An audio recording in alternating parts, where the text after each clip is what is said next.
त्यांनी 8 दिवसाचं उपोषण केलं आणि मी तुम्हाला नम्र विनंती करतो की पोलीस प्रशासनाने आपल्याला व्यवस्थित असून शेतकऱ्यांच्या बाजूने भूमिका घेत असताना कृषी मंत्री काही सांगतो तर शेतकऱ्यांना हमी भावावर तुम्ही घेतात का?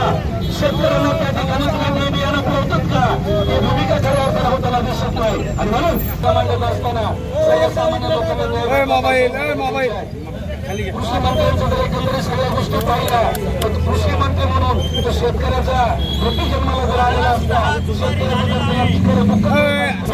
खऱ्या अर्थाने शेतकरी आता रस्त्यावर तास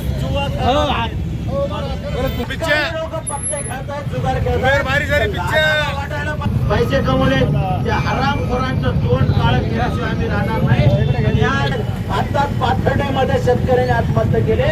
गणित घेतलं जातं 2,500 रुपयाला कोणी मटेरियल त्या ठिकाणी भेटतंय. दुधाला सबसिडी दिली पाहिजे.